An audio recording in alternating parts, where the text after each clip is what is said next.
नमस्कार, आप सभी दर्शकों का भी स्वागत है। आज राष्ट्रीय कैट सम्मेलन दिल्ली के अशोका होटल में आयोजित किया गया, जहां विभिन्न राज्यों से आए व्यापारियों ने बढ़ चढ़कर भाग लिया।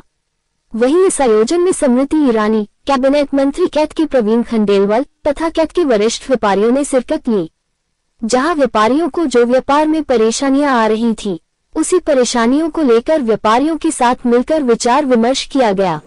बात करते हैं कैट के रोल की in supporting small traders by advocating for better infrastructure, providing training on logistics management, and facilitating collaborations that help traders pool resource and reduce cost. Ladies and gentlemen, audience favorite moderator हमें मंच पर join कर रहे हैं। जोरदार तालियों से please welcome professor Aditya P Tiwari from Shyamlal college, Delhi university. Audience favourite थे तो जरा तालियां भी फेवरेट वाली ही होनी चाहिए। Thank you very much. तो चलिए शुरुआत करते हैं और इनवाइट करते हैं एक ऐसी पर्सनालिटी को जो किसी भी इंट्रोडक्शन के मोहताज नहीं है। Actively participated in numerous government committees focused on policy formulation. His areas of expertise have encompassed critical issues जैसे कि GST, e-way bill implementation, multimodal transport, Carrier Act, Motor Vehicles Act, National Permit, Driver Social Security and many other। तो ज्ञान का भंडार लेकर मंच पर हमें ज्वाइन कर रही हैं Shri Pradeep single, leader and visionary in the Indian logistics industry and managing director at gear logistics group. Last but not the least, welcoming the final panelist, ladies and gentlemen, इन्होंने अपने करियर की शुरुआत एज एन एयरमैन की थी at the Indian mechanical training institute. इन्हें best airman के title और best cadet की ट्रॉफी से नवाजा गया है। रिटायरमेंट के बाद 1986 में इन्होंने Agarwal packers and movers limited का निर्माण किया, एक ऐसा बिजनेस जो 1400 व्हीकल्स, 140 ब्रांचेस और 182 कंट्रीज में फैला हुआ है। Please welcome mister Ramesh Agarwal. Question जो हमारे सामने आता है कि लॉजिस्टिक्स के लिए जनरल क्वेश्चन से स्टार्ट करूंगा कि जो लॉजिस्टिक्स है उसमें जो बेसिक चैलेंज है वो क्या है। कोई कहता है कॉस्ट कटिंग का है, कोई कहता है टेक्नोलॉजी का है, कोई कहता है टाइम मैनेजमेंट का है, कोई कहता है सिक्स सिग्मा आ गया, कोई कहता है जस्ट इन टाइम की बात करते हैं। So I would start with this very basic question, what are the key challenges which small traders are facing for supply chain management. और ये क्वेश्चन मैं फ्लोट करता हूँ, आप में से कोई भी आंसर कर सकते। हमारी ये चेष्टा रहेगी, इस पैनल की चेष्टा रहेगी कि जो हम आप लोगों से बातचीत करें तो उसके बाद में अगर आप कुछ में से कुछ भी इम्प्लीमेंट अगर आप अपने बिजनेस में करते हैं, अपने दुकानों पे करते हैं, अपने ट्रेड में करते हैं, तो उसमें आपको मार्जिन्स में फायदा हो, सेल्स में फायदा हो, कॉस्ट में। तो जैसा प्रश्न आया तो उसमें सबसे पहले क्वेश्चन ये आता है कि लॉजिस्टिक्स है क्या। तो अधिकतर सब लोगों का ये होता है लॉजिस्टिक्स का मतलब ट्रांसपोर्टेशन है, हमारे सारे छोटे व्यापारी यही समझते हैं। लेकिन आप ये समझिए लॉजिस्टिक्स खाली ट्रांसपोर्टेशन नहीं। लॉजिस्टिक्स क्या है? लॉजिस्टिक्स आपका प्रोक्योरमेंट से और जहां उसका लास्ट के अंदर में यूज है कस्टमर, वहां तक आपने माल को पहुंचाना है जब कस्टमर को चाहिए।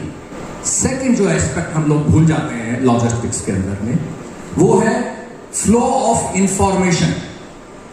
आपका जो भी काम हो रहा है उसकी इंफॉर्मेशन जहां रिक्वायर्ड है वो जस्ट इन टाइम पहुंचनी चाहिए। आप ये जब दो चीजें करते हैं तो इसको हम लॉजिस्टिक्स बोलते हैं, और इसमें ट्रांसपोर्टेशन एक पार्ट है। अगर आज इंडिया की लॉजिस्टिक्स कॉस्ट अप्रॉक्सीमेटली 9% है जीडीपी की, और पूरे विकसित देशों के बराबर ही है हमारी कॉस्ट, और हम सबसे बड़ी अच्छी बात ये है ये लॉजिस्टिक्स कॉस्ट हम और नीचे ले जा सकते हैं। तो आप जब ये 9% लॉजिस्टिक्स कॉस्ट है, इसके अंदर में ट्रांसपोर्टेशन कॉस्ट कितनी है, आप क्या है, आप क्या चीज इस्तेमाल करने लग रहे हैं। आपकी कोई सस्ती चीज है तो उसके अंदर में कॉस्ट ज्यादा होगी, महंगी चीज है तो हाँ, किस तरह क्या रूट है, आप कितना वाइड कवरेज कर रहे हैं, उस पर डिपेंड है ट्रांसपोर्टेशन। लेकिन जो मेन कॉस्ट आती है, वो मेन कॉस्ट आपकी आती है इन्वेंट्री मैनेजमेंट। इन्वेंट्री मैनेजमेंट का क्या मतलब हुआ? आप माल को कितनी देर तक अपने पास में रखते हैं। वो कहां रख रहे हैं? आप रख रहे हैं प्रोक्यूरमेंट लेवल के ऊपर में, आप रख रहे हैं ट्रांजिट में, और आप रख रहे हैं वेयर हाउसेज में। लेकिन जो सबसे ज्यादा जरूरी है और जिस चीज को हम लोग मिस कर जाते हैं, वो रखते हैं जब हमारा लास्ट पॉइंट है रिटेल की दुकान में, हम कितने दिन रख रहे हैं। और आज उससे भी आगे आ रहा है, क्या हम कंज्यूमर के पास में कितने दिन रख रहे हैं। क्या आपकी लॉजिस्टिक्स इतनी अच्छी है कि जो लास्ट का आपका जो कंज्यूमर है, वो अपने घर में 100 ग्राम दाल से काम चला सकता है? क्यों उसको 5 किलो स्टोर करनी पड़े? जब उसको चाहिए, जब उसने कुकर चढ़ाया तो आप उसको दाल दे दो जितनी चाहिए उसको। क्यों स्टोर करेगा वो? उसकी जगह बचती है ना किचन के अंदर में, उसको ताजी चीज मिलती है, फ्री चीज मिलती है। आपको इसी तरह से अपने दुकान के अंदर में मिनिमम सामान रखते हुए, लेकिन आपको 100% अगर आप कवरेज कर सकते हो तो आपकी लॉजिस्टिक्स अच्छी है। तो जब हम लॉजिस्टिक्स कॉस्ट की बात करते हैं तो हमेशा हम बात करते हैं कॉस्ट को नीचे करने की। मैं आपको एक एग्जांपल देता हूं। यूरोप से अमेरिका के अंदर में बियर एक्सपोर्ट हुआ करती थी। बियर क्या होती थी? बैरल्स के अंदर में जाती थी। तो बैरल्स में जब वहां बियर जाती थी कि वो $1 के अंदर में एक बियर की बोतल वहां जाके मिलती थी, बैरल में जाके रील उसको वर्किंग करते थे। ठीक है, एक आदमी ने कहा 24 घंटे के अंदर में आपको फ्रेश बियर वहां पहुंचा सकता हूं, लेकिन मैं चार्ज करूंगा आपसे $2 पर बॉटल। उसका बिजनेस जो पहले शिप के शिप लेके जा रहे थे उससे ज्यादा हो गया। क्या हमने इसमें कॉस्ट कम करी? लॉजिस्टिक्स की कॉस्ट तो हमने बढ़ा दी। लेकिन उसने क्या कहा? उसने स्ट्रैटेजी इस्तेमाल करी कि लॉजिस्टिक्स को हम किस तरह इस्तेमाल कर सकते हैं अपना बिजनेस बढ़ाने के लिए। रिक्वायरमेंट क्या थी कस्टमर की? फ्रेश ब्रूड बियर की। उसने वो दी। आप लोग स्विगी और जोमेटो से तो सारे फिक्स हैं। स्विगी और जोमेटो 250 ग्राम का आपका पैकेट डिलीवर करता है आपको, कितने पैसे लेता है? 50 रुपए, कई जगह 60 रुपए, 10% उससे एक्स्ट्रा लेता है, वो तो एक अलग रह गया। अब वो 50 रुपए कितने रुपए किलो है? 1 किलो का पैकेट 200 रुपए किलो आपसे चार्ज कर रहा है, और आप खुशी खुशी उसको कस्टमर दे रहा है। क्यों? रिक्वायरमेंट क्या है? कस्टमर ने तो बहुत अच्छा अपनी दुकान सजा रखी है, वहां पर रेस्टोरेंट में वेटर भी है, वो भी सर्व कर रहा है, बड़ा अच्छा उसने एनवायरनमेंट भी बना रखा है। लेकिन रिक्वायरमेंट ये है कि वो अपने डाइनिंग टेबल पे कस्टमर खाना खाना चाहता है, और वो वाला खाना खाना चाहता है कि जो उसको रेस्टोरेंट से मिल रहा है। रिक्वायरमेंट ये है, आपने क्या कस्टमर को समझा, कस्टमर की क्या रिक्वायरमेंट है आज आपकी तरफ से। तो बहुत जगह जो लॉजिस्टिक स्ट्रेटेजी है, अगर आप उसको अपने बिजनेस का कोर पार्ट बना लेंगे तो इसका बहुत फायदा होगा। उसी में हम अपनी बिजनेस की सेल बढ़ा पाएंगे, मार्जिन बढ़ा पाएंगे। खाली हम कॉस्ट कटिंग की अगर सोचेंगे तो 0.5%, 1%, क्योंकि हमें पहले से हम बहुत एफिशिएंट है, इससे ज्यादा हम अपने कॉस्ट कटिंग नहीं कर पाएंगे। लेकिन अगर इसको एज अ बिजनेस स्ट्रेटेजी अपनाते हुए हम कैसे उसकी सेल्स बढ़ा सकते हैं, कस्टमर एक्सपेक्टेशन अच्छी कर सकते हैं, कस्टमर एक्सपीरियंस बढ़िया कर सकते हैं, कस्टमर की रिक्वायरमेंट को पूरा कर सकते हैं लॉजिस्टिक्स को इस्तेमाल करते हुए, तो हम लोग इसके अंदर में और आगे बढ़ेंगे। यहाँ जो पैनल डिस्कशन के लिए आते हैं साथियों, वो लोग अपनी अपनी बातें रखते हैं। वो सब बातें कैट को अच्छी लगती है नहीं लगती, वो अपनी जगह, मगर एक विषय को लेके अधिकांश लोग, अलग अलग सेक्टर के लोग क्या सोचते हैं, वो हमको यहाँ डिस्कशन में सामने आता है। कंपटीशन कमीशन ऑफ इंडिया ने अभी जो अपनी इन्वेस्टिगेशन की रिपोर्ट दी है, उसमें खास तौर पर अमेजॉन, फ्लिपकार्ट और उनके जितने भी प्रेफरेंशियल सेलर्स हैं, उनको उन्होंने एक सिरे से दोषी करार दिया है। जो बात हम एक लंबे समय से कहते आ रहे थे, वो सीसीआई ने बात कही है। तो हमने आग्रह किया all India mobile retailer association से, जिनके सहयोग से हम ई कॉमर्स पर एक वाइट पेपर बना रहे हैं, जो लगभग तैयार है, जैसा मुझे कैलाश जी ने बताया, और 1 अक्टूबर को दिल्ली में एमरा का नेशनल कन्वेंशन होगी सुबह से शाम तक। उसमें वो व्हाइट पेपर कैट के सहयोग से एमरा रिलीज करेगा। ठीक है। दूसरा, जीएसटी की जो बहुत समस्याएं हैं, हमने नागपुर मीटिंग में हमने कहा था, अलग अलग राज्यों ने अलग अलग समस्याएं जीएसटी पर हमको दी हैं। हम सारे विषयों को कंपाइल कर रहे हैं और बहुत जल्दी, मैं समझता हूँ 15 दिन और भी लग सकते हैं।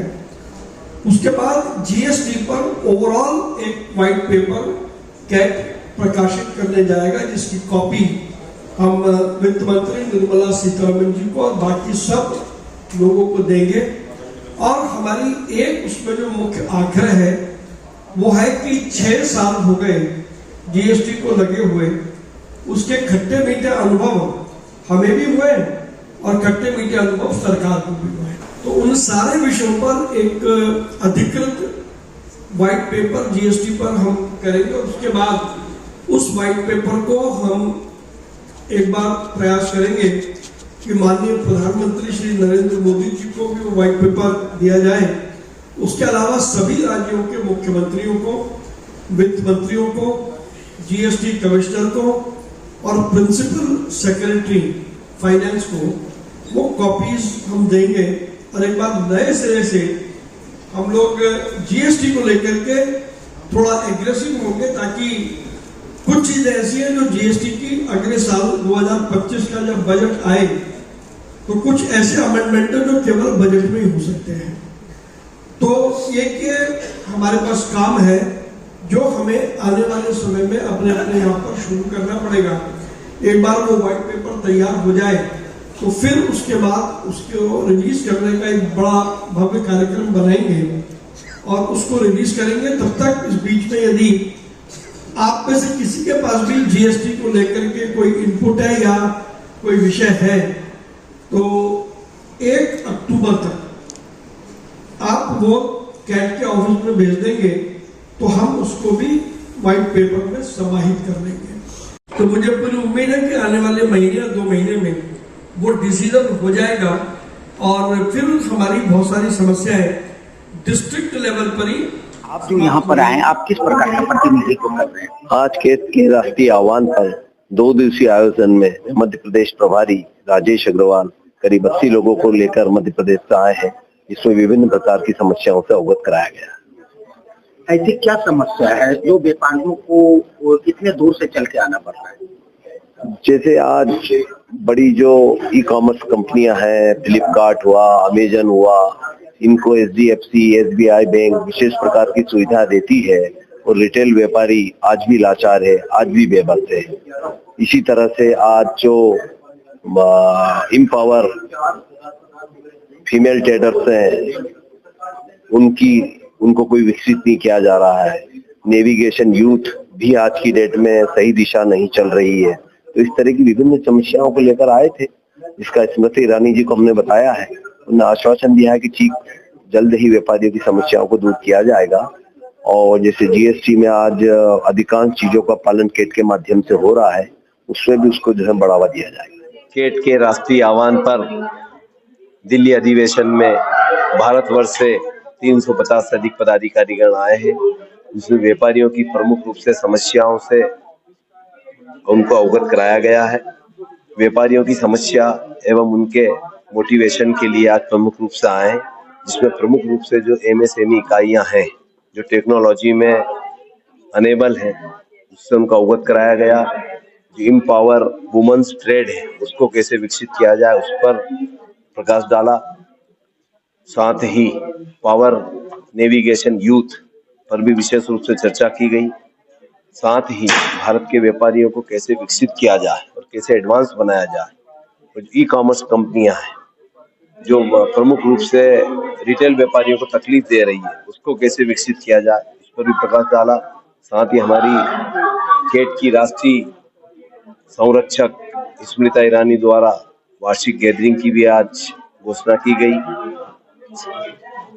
साथ ही कैट के राष्ट्रीय अध्यक्ष आरसी भटिया जी एवं राष्ट्रीय उपाध्यक्ष एवं सचिव प्रवीण खंडेलवाल जी जो कि सांसद हैं, और भूपेन्द्र जैन साहब प्रदेश अध्यक्ष हैं, और प्रदेश संगठन मंत्री गोविंद साठी जी के नेतृत्व में आज अधिवेशन संपन्न। मैं प्रगति मंगल कैट के जिला अध्यक्ष मध्य प्रदेश का प्रतिनिधित्व करते हुए आज यहाँ पर आई हूँ, और कैट में 2 दिवसीय जो कार्यक्रम हुआ है उसमें महिलाओं से संबंधित सभी समस्याएं, वुमेन एम्पावरमेंट, महिलाओं को कैसे आगे लाया जाए, उन्हें प्रोत्साहन दिया जाए और एवं उनकी जो भी समस्याएं होती हैं महिलाओं की, उन्हें सुलझाने के लिए प्रयास किए जाएं, ये चर्चा करी है यहाँ पे। श्रीमती ईरानी जी के द्वारा भी महिलाओं को प्रोत्साहन दिया गया है एवं नारी शक्ति को आगे बढ़ाने की प्रयास करे गए हैं। महिला जो समस्याओं की बात कर रहे हैं, ऐसी क्या समस्या है जो महिलाओं को बहुत सारी समस्याएं होती हैं। एक अकेली महिला जब व्यापार करने निकलती है तो यदि स्ट्रीट लाइट्स भी बंद है तो वो अपने आप को अनसेफ महसूस करती है, तो ये उसकी सेफ्टी के लिए जरूरी है कि अकेली महिला व्यापारी यदि रात को घर से जा रही है तो उसे सुरक्षा मिले, न कि असुरक्षा का भय रहे कि कोई भी आके कुछ भी कर सकता है या लूटपाट नहीं हो। ये सब समस्या महिलाओं को जहाँ बढ़ावा दिया जा रहा है वहाँ कुछ न कुछ महिलाओं को कुछ जोखिम भी उठाना पड़ रहा है। जी बिल्कुल, महिलाओं को जोखिम तो उठाना ही पड़ रहा है। अकेली महिला देख के कस्टमर भी तो और कैट में ऐसा क्या करना चाहते हैं जिससे बिल्कुल कैट में आके नारी शक्ति को बढ़ावा मिलेगा, महिलाओं को ये कॉन्फिडेंस आएगा कि हम सेफ हैं, हमारे साथ पूरा परिवार है, ग्रुप है, संगठन है जो राष्ट्रीय स्तर पर हमारी मदद कर रहा है। कैट से जुड़े थे तो क्या आपने कभी सोचा था कि इस तरह की समस्याओं का सामना करना पड़ेगा? जी नहीं, पहले नहीं था, समस्याओं का ऐसा सोचा नहीं था, परंतु समस्याएं तो आती ही है। घर से निकले तो महिलाओं को बिल्कुल आती है, सभी को आती है। देख रहे थे आज टुडे दिल्ली न्यूज, जो दिखाती है आपके क्षेत्र से संसद तक की खबरें। सच्ची खबरें देखने के लिए सब्सक्राइब करें।